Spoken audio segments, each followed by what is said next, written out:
Sa chapter 254 ng Jujutsu Kaisen, bumalik ang isang karakter na hindi inaasahan ng lahat. Siya, si Miguel, ang curse user mula sa Kenya na nakalaban ng ating mga bida dahil sa ginampanan niyang papel sa Night Ride of 100 Demons na pinamunuan ni Suguru Geto. Matatandaan na ang layunin ng grupo ni Geto ay ang paslangin ng mga non-sorcerers o ang mga taong walang kaalaman sa kapangyarihan ng cursed energy. Ang kagustuhang ito ni Geto ay sinuportahan ng lubusan ni Miguel sapagkat gusto niyang makita sa Geto na maging hari. Nang dumating ang araw ng pagkasagawa ng kanilang mga plano, si Miguel ang humarap kay Satoru Gojo, samantalang si Geto naman ang kumalaban kay Yuta Okkotsu. Sa kasamaang palad, natalo ni Gojo si Miguel. Habang napinsala naman ng lubusan ni Yuta si Geto, kaya walang hirap siyang nahatulan ng kamatayan ni Gojo. Ang pagkabigo ng kanilang mga plano ang nagpabago sa ihip ng hangin sapagkat matapos matalo, kinambinsi ni Gojo si Miguel na pumanag muli sa kabutihan, isang alok na hindi tinanggihan ng curse user. Sa unang tingin, si Miguel ay maituturing na isa lamang simpleng karakter ng kwento, subalit kung ating aanalisahin ng maigi, makikita natin na siya ay isa sa mga espesyal at malakas na karakter sa istorya.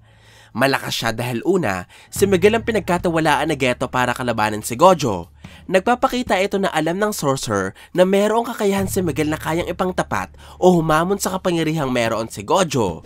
Bukod dito, nasabi ko ding malakas si Miguel dahil siya ay isa sa mga iilang tao na nagawang makapinsala kay Gojo. Napakalaking karangalan ito sapagkat ang nakaabot lang naman ang nagawa ni Miguel ay ang mga dekalibring sorcerers kagaya nila Toji Fushiguro at Sukuna. Bukod sa kanila, wala nang nakalagpas sa infinity ng sorcerer. Higit sa lahat, tinawag kong malakas si Miguel dahil nagawa niyang mabuhay sa laban nila ni Gojo. Sa kabila ito ng ilang ulit na pagsalo ni Miguel sa kapangyarihan ng Limitless, pagtanggap ng hindi mabilang na suntok at pagdanas ng ilang ulit na pagbagsak at pagtilapon dahil sa pag-atake ni Gojo. Nagpapakita lamang ito na si Miguel ay mayroong napakatatig na pangangatawan at mayroong lakas na makatagal sa laban kahit ang kanyang katunggali ay kasing abilidad ni Gojo. Ang mga pambihirang kakayahan na ito na naipamalas ni Miguel ay maaaring ikinagulat at hinangaan ni Gojo, dahilan kung bakit kinumbinsi niya makapag-alyansa sa kanya si Miguel at kung bakit pinagkatawalaan niya ang curse user para sa isang napakahalagang tungkulin. Ito ang pagtuturo sa isang importanteng karakter sa istorya na si Yuta Okkotsu. Ang binatang sorcerer ay nagtataglay ng nag-uumapaw na cursed energy at kakaibang kapangyarihan, nagdulot para maging malaking karagdagan si Yuta sa puwersa ng Jujutsu Society at kilalanin bilang pumapangalawa sa lakas ni Gojo. Ngunit, sa dinami-dami ng sorcerers na pwedeng magturo kay Yuta, si Miguel pa talaga na hindi niya ganoon kakilala ang pinagkatawalaan ni Gojo. Nagpapatunay ito na mayroong espesyal na kakayahan si Miguel na maaaring nakita ng Six Eyes ng sorcerer. Ang natatanging kakayahan ng curse user ang posibleng rason kung bakit sinabi ni Gege na ang most valuable player o MVP ng Parade of the 100 Demons ay walang iba kundi si Miguel. Siya lang mga karakter na lumahok sa Jujutsu terrorism na ito na binanggit ng may akda at tinawag pong may pinakamalaking ambag. Hindi binanggit ni Gege ang kahit na sinong curse user na kasama ni Miguel. Hindi rin pinuri ng mangaka ang mga naglalakasang sorcerers. Ang tanging binigyan lamang ni Gege ng espesyal na pagtingin ay ang nagawa ni Miguel sa Parade of the 100 Demons. Ang pagtitiwala ni Gojo at ang papuri ni Gege ay dalawang ebidensya na mayroong inihahanda ang kwento na mahalagang layunin para kay Miguel. Ang tungkulin na ito ay maaaring ang pagkalaban niya sa King of Curses na si Ryomin Sukuna. Ngayong maghaharap na si Miguel at Sukuna, ano nga kaya ang magagawa ng isang curse user laban sa pinakamalakas na sorcerer na naipakita ng kwento? Hanggang saan nga kaya siya aabot sa laban na bigong maipanalo nila Maki, Yuta at Gojo? At ano kayang abilidad ang bitbit ni Miguel na magagawang makatapat kay Sukuna? Kung ating maalala, ang tanging espesyal na kakayahan lamang na naipakita ni Miguel ay ang paggamit sa isang makapangyarihang curse tool na tinatawag na Black Rope. Ito ang kumpul ng lubid na pinapakinabangan ni Miguel na parang latigo. Merong kakaibang kakayahan ng Black Rope na bulabugin at kanselahin ang mga epekto ng curse techniques. Tumulong kay Miguel para malagpasan ang infinity ni Gojo at matamaan ito ng kanyang pag-atake. Ngunit, sa kabila ng espesyal na kakayahan, nasasunog ang Black Rope sa tuwing ginagamit, kaya unti-unti itong naging abo hanggang sa tuluyan na maglaho matapos asahan ni Miguel sa laban nila ni Gojo. Ayon sa kwento, ang Black Rope ay nag-iisa lamang at wala nang iba pang kopya, sapagkat ang cursed weapon na ito ay hinabi pa ng angkan ni Miguel sa loob ng maraming dekada. Noong nagsanay si Yuta sa Kenya, sinubukan nilang hanapin ni Miguel kung meron pang naiwang bahagi ang Black Rope, subalit nakumpirma nilang wala nang natitira. Kaya, napakaliit ng tsansang magagamit pa ni Miguel ang espesyal na lubid sa laban niya kay Sukuna. Kung wala ang armas na ito, sa paanong paraan kaya lalabanan ng curse user si Sukuna? Meron akong 3 teorya ukol sa maaaring paraan na gagamitin ni Miguel kontra sa King of Curses. Una dito ay ang pagkakaroon niya ng kakaibang klase ng cursed energy at curse technique. Matatandaan na ipinaliwanag ng kwento na ang Japan ay merong monopolyo ng cursed energy sa kanilang bansa. Nagdulot ito para magkaroon sila ng sandamakmak na sorcerers at cursed spirits, habang ang ibang bansa naman ay nagkaroon lamang ng iilang tao na may kakayahan sa paggamit ng cursed energy. Isa na dito si Miguel. Sa tingin ko, ang dahilan kaya hindi ipinakita ang kabuuan ng duelo nila ni Gojo ay sapagkat gusto ng may akda na ibunyag ang kakayahan ni Miguel sa mas mahalagang laban. Ito nga ang pakikipagtuos niya kay Sukuna. Pwedeng katulad ni Takaba na ginulat sa Kenjaku dahil sa kakaiba niyang curse technique, ay si Miguel na meron ding espesyal na kakayahang hindi pamilyar si Sukuna, sapagkat ang King of Curses ay nabuhay lamang sa Japan at maaaring hindi kabisado ang mga kakayahang nagmula sa ibang bansa kagaya ng Kenya. Ang pangalawang paraan na maaaring gamitin ni Miguel upang kalabanan si Sukuna ay ang pagsama niya sa iba pang mga curse users na nakasama niya noon. Kabilang dito sila Ru, ang sorcerer na naging kaalyansa ni Yuki Tsukumo. Pwede ding sumama mga curse users na sila Manami Suda at Toshihi Sanegi upang mapalakas pa ang kanilang puwersa kontra kay Sukuna. Ang grupo ni Geto ay itinuturing ang isa't isa bilang pamilya at bagamat naghiwa-hiwalay, naniniwala sila Ru na balang araw ay makikita at makakasama muli nila ang isa't isa. Sa tingin ko, ang mga natitirang miyembro ng grupo ni Geto ay nagkaroon ng matinding galit kay Sukuna matapos itong walang awang paslangan ng mga batang sila Nanako at Mimiko. Dahil dito, maaaring sasama sila kay Miguel upang pagbayarin ng King of Curses.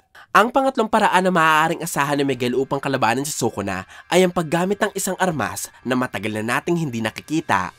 Ito ang Inverted Spear of Heaven, ang sandatang ginamit ni Toji Fushiguro sa tangkanyang pagpaslang kay Satoru Gojo.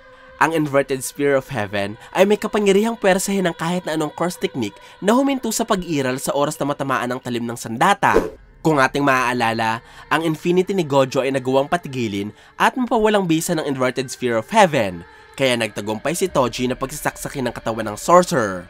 Sinubukan muli ni Toji na gamitin ang Inverted Spear of Heaven sa ikalawang paghaharap nila ni Gojo. Idinugtong niya ito sa kadenang tinatawag bilang Chain of 1,000 Miles. Subalit, dahil sa biglaang pagbugso ng lakas ni Gojo at ng pagkadiskubre niya sa Purple, nagawa ng malakas na sorcerer na patayin si Toji. Matapos ito, kinuha ni Gojo ang Inverted Spear of Heaven at walang nakakaalam kung saan niya ito dinala. Sinabi ni Tengen sa chapter 145 na maaaring winasak na ni Gojo ang sandata o di kaya naman ay itinago niya ito sa ibang bansa. Sa tingin ko, ang Inverted Spear of Heaven ay ibinigay ni Gojo kay Miguel para maging kabayaran sa pagpayag nitong sanayin si Yuta.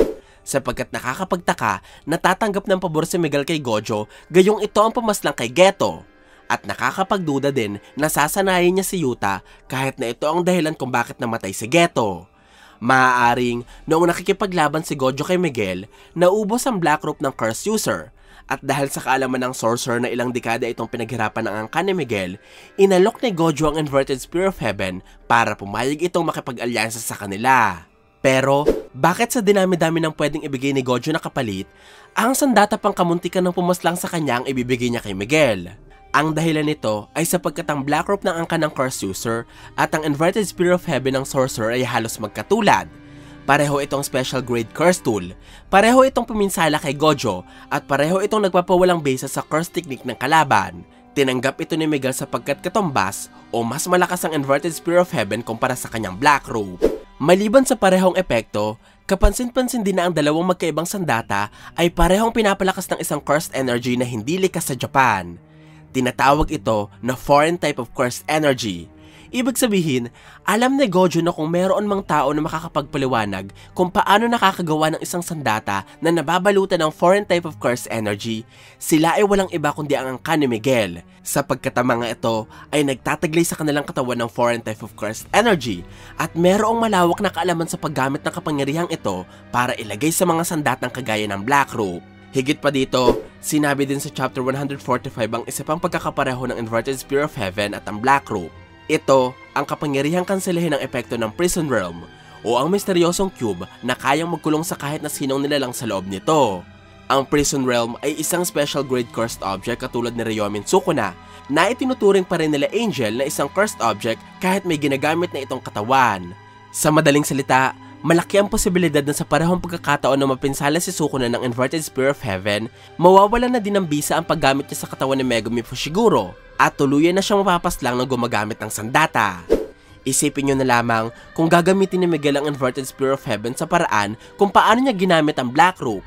Hindi lamang niya mapawalang bisa ang cutting techniques ni Sukuna, magkakaroon pa siya ng lakas na matapatan o mapinsala ang King of Courses. Alam kong hindi si Miguel ang nakatakdang pumaslang kay Sukuna sapagkat siguradong ibibigay ng may akda ang karangalang ito sa mga pangunahing karakter ng istorya.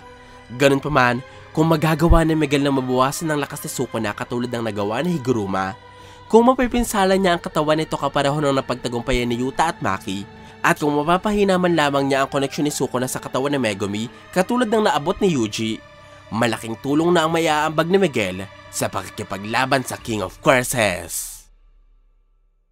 Shoutout muna kanila, Die Hard Sports Videos, Carmela Hapay, Blasel Estabillo, pati na rin kanila Ryan Nahil, Joshua Sancho, Marvin Esmena.